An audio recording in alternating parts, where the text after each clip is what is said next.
यात्रा से महासमण महावीर हो गई।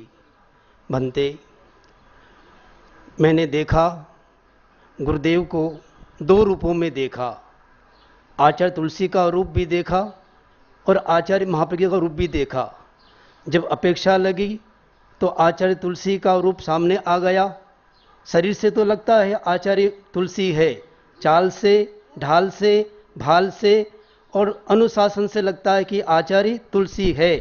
और लोग कहते हैं कि ये आचार्य तुलसी की कॉपी है।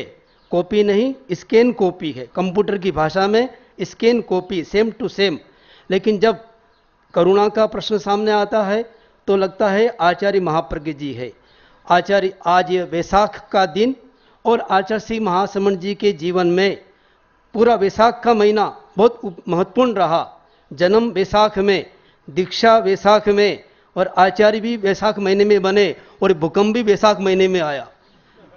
पता नहीं हमने कभी भूकंप का अनुभव किया नहीं किया। और मुझे याद आ रहा है जब आचार्य श्री महाप्रज्ञ जी गंगासर में थे और एक बार भूकंप आया था तो उस समय आचार्य श्री महासमण जी को अनुभव नहीं हुआ। बोल पूछा, महाप्रज्ञ जी ने पूछा, आचार्य श्री महाप्रज्ञ ने पूछा कि अनुभव हुआ? बोले नहीं हुआ। क्यों? बोले मैं पैदल चल रहा था, किसी घरों में साथ पगले घराने पधारे थे, उसमें भूकंप आया था गंगासर का, मुझे याद आ रहा है।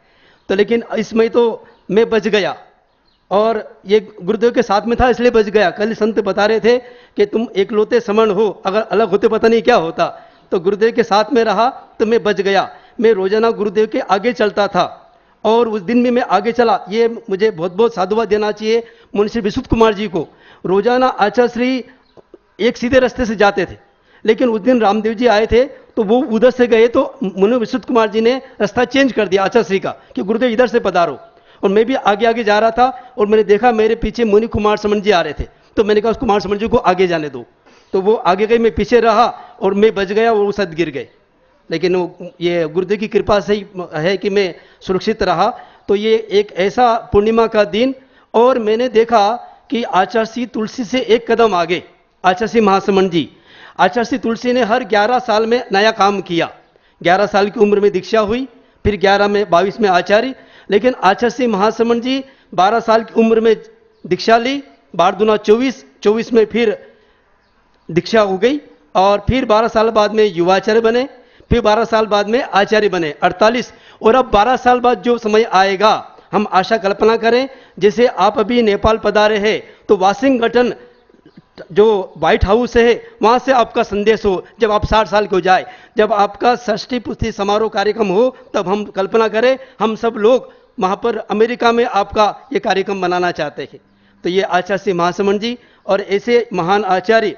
और मंत्री मुनि जी ने एक बार कहा था कि तेरा पंथ वही आचार्य बनता है जिसे तीर्थंकर बनना होता है। आज हमारे सामने तीर्थंकर तो नहीं, हमने महावीर को देखा नहीं। एक नई बात पता चली, एक बार पूछा था आचार्य श्री महासमण जी ने कि क्या भगवान महावीर स्वामी नेपाल में आए? तो मैंने बहुत लोगों से पूछा तो जानकारी मिली नेपाल में नहीं आए। महावीर स्वामी आए चाहे नहीं आए, लेकिन महासमण जी महावीर बनकर आए हैं। तो ये ऐसे क्या जयाचार्य के शब्दों में जिन नहीं पण जिन सरीखा, हमारे तो आप तीर्थंकर के समान है। तो ऐसे महान आचार्य का। और आज अगर मंत्री मुनि यहाँ होते और जो आपकी में इस सारी यात्रा देखते तो आशा पूर्ण विश्वास है। एक बार आपने पूछा था आचार्य श्री ने कि बताओ मेरे में क्या कमी है, तो मैं कहना चाहूंगा आप में कमी है, आपके नाम के आगे युग प्रधान शब्द नहीं लग रहा है। हम सब चाहेंगे, सभी समणियों से, मैं साधु संतों से, सभी लोगों से कहना चाहूंगा आप लोग चिंतन करें, ऐसा कोई अवसर आए। और आज अगर मंत्री मुनि होते यहाँ पर, उन्होंने कहा था मैं हम भावना से आपके साथ में हैं, तो वो अगर, क्योंकि ये अधिकार उनका है हमारा नहीं, वो आपको युग प्रदान, क्योंकि युग प्रदान कौन होता है? आचार्य श्री महाप्रज्ञ के शब्दों में युग प्रदान वह होता है जिसने युग को जागरण का संदेश दिया, दिशा दी, दृष्टि दी। और आप एक युग प्रधान आचार्य जैसे है, क्योंकि आपने इन 5 सालों में 5 नए काम किए। सबसे पहले काम किया आपने अपने पूर्व आचार्यों को जो ऋण था, ऋण उतार दिया। जैसे आप आचार्य बने और आपने घोषणा की कि मैं पहला चतुर्मास केलवा और दूसरा जसोल। और ये देखा हमने उस मेवाड़ की यात्रा में कितना आपने परिश्रम किया और मेवाड़ की जनता का दिल जीत लिया। फिर शिवांची मालानी पधारे और वहां का दिल जीता। और फिर यह घोषणा की कि आचार्य श्री तुलसी की जन्म शताब्दी आएगी और 100 दीक्षा का कार्यक्रम समय के पहले पूरा हो गया। ये आपका संकल्प का एक विशेष प्रभाव है। फिर आपने ये नशा मुक्ति का अभियान जो चलाया और मैं मेवा